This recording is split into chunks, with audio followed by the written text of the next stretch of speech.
3 अक्टूबर 1969। संपूर्ण समर्पण की निशानियां। किसको देखते हो? कौन किसको देख रहे हो? 2-3 ने अपना अपना विचार सुनाया। आज बाप दादा अपने पूर्ण परवानों को देख रहे हैं, क्योंकि कहां तक परवाने बने हैं वो देखने आए हैं। वैसे तो परवाने शमा के पास जाते हैं, लेकिन यहां तो शमा भी परवानों से मिलती है। आपको मालूम है जो संपूर्ण परवाने होते हैं उनके लक्षण क्या हैं और परख क्या है? हर एक ने सुनाया। आप सबने जो सुनाया वो यथार्थ है। मुख्य सार तो यही निकला कि जो परवाने होंगे वो एक तो क्षमा के स्नेही होंगे, समीप होंगे और सर्व संबंध उस एक के साथ ही होंगे। तो सर्व संबंध, स्नेही, समीप और साहस, जो संपूर्ण परवाने होते हैं उनमें यह चारों ही बातें देखने में आती हैं। तो आप सबको यहां भट्ठी में किस लिए बुलाया है? जो यह 4 बातें सुनाई हैं वो चारों ही बातें अपने संपूर्ण परसेंटेज में धारण करनी हैं। 1% भी कम न होना चाहिए। कई बच्चे कहते हम हैं तो सही, लेकिन इतने परसेंट। तो जिनमें परसेंट की कमी हो गई तो उनको संपूर्ण परवाना नहीं कहेंगे। वो परवाना दूसरी क्वालिटी का कहा जाएगा, जो कि चक्र ही काटने वाले होते हैं। एक होते हैं शीघ्र एक ही बार क्षमा पर फिदा होने वाले, दूसरे होते हैं सोच समझकर कदम उठाने वाले। तो जो सोच समझकर कदम उठाते रहेंगे उनको कहेंगे फेरी पहनने वाले, चक्र काटने वाले। तो दूसरी क्वालिटी वाले परवाने कई प्रकार के संकल्पों, विघ्नों और कर्मों में ही चक्र काटते रहते हैं। तो आज पांडव सेना को भट्ठी में बुलाया है। कहीं पर भी कोई फैक्ट्री होती है तो जो बढ़िया फैक्ट्री होती है उसकी छाप लगती है। अगर उस फैक्ट्री की छाप नहीं होती है तो वो चीज इतनी नहीं चलती है। इस रीति आप भी जो भट्ठी में आए हो तो यहां भी छाप लगाने के लिए आए हो। ट्रेडमार्क होता है ना? आप फिर कौन सी छाप लगवाने लिए आए हो? संपूर्ण सरेंडर या संपूर्ण समर्पण का छाप अगर नहीं लगा तो मालूम है कि क्या होगा। जैसे छापा न लगी चीज की वैल्यू कम होती जाती है, उसी रीति से आप आत्माओं की भी स्वर्ग में वैल्यू कम हो जाएगी। तो अपनी राजधानी में समीप आने लिए यह छापा लगाना ही पड़ेगा। माताओं को तो नष्टो मोहा का मंत्र मिला और पांडव सेना को संपूर्ण समर्पण का। पांडवों का ही गायन है कि गलकर खत्म हो गए। पहाड़ों पर नहीं, लेकिन ऊंची स्थिति में गल गए।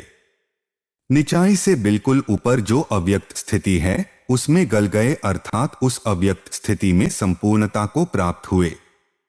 यह पांडवों का यादगार भी है। उस यादगार की याद दिलाने और प्रैक्टिकल में लाने लिए भट्ठी मिली है।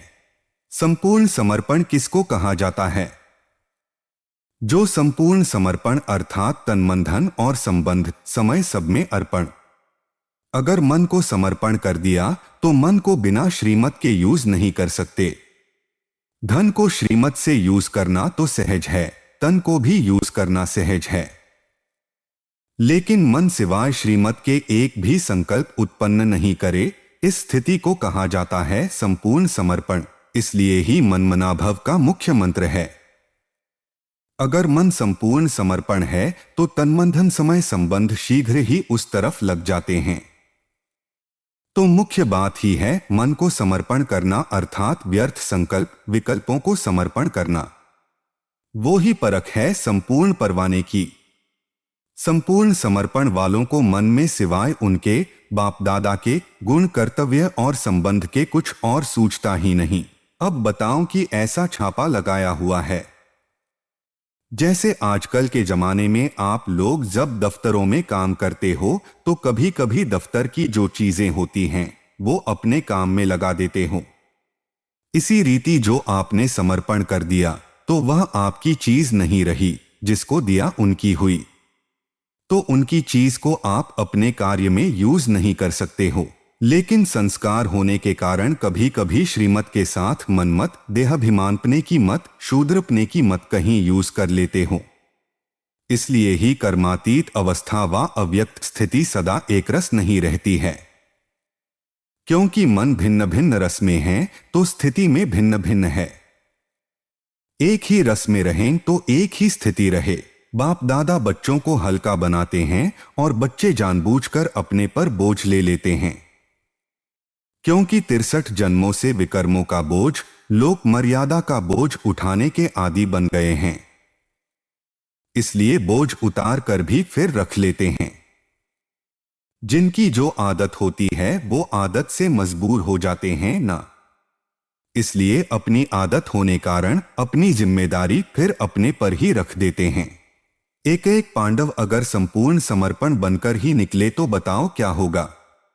जब पांडव सेना तैयार हो जाएगी तो कौरव और यादव मैदान में आ जाएंगे और फिर क्या होगा? आपका राज्य आपको प्राप्त हो जाएगा। जब तक यह वायदा नहीं किया कि जो सोचेंगे, बोलेंगे, जो सुनेंगे, जो करेंगे सो श्रीमत के बिना कुछ नहीं करेंगे, तब तक इस भट्ठी से लाभ नहीं ले सकते हैं। ऐसा ही उमंग उत्साह लेकर आए होना। कुछ बनकर ही निकलेंगे, बदलकर ही निकलेंगे, यह सोचकर आए हो ना। घबराहट तो नहीं होती है। जितना जितना गहराई में जाएंगे उतना ही घबराहट गायब हो जाएगी। जब तक किसी भी बात की गहराई में नहीं जाते हैं तो घबराहट आती है।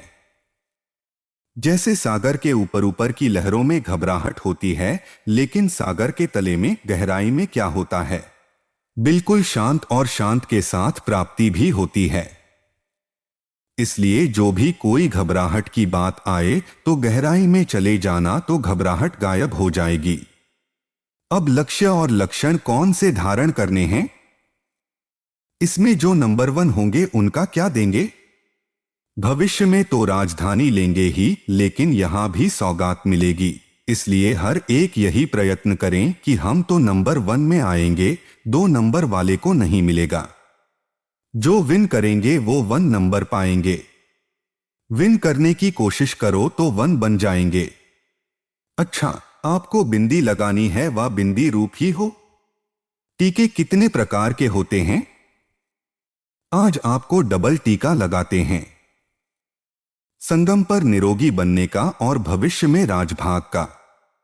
बिंदी रूप की स्मृति रखने के लिए बिंदी लगाते हो। बिंदी लगाते लगाते बिंदी बन जाएंगे। कोई भी व्यर्थ संकल्प आए तो उनको बिंदी लगा दो तो बिंदी बन जाएंगे।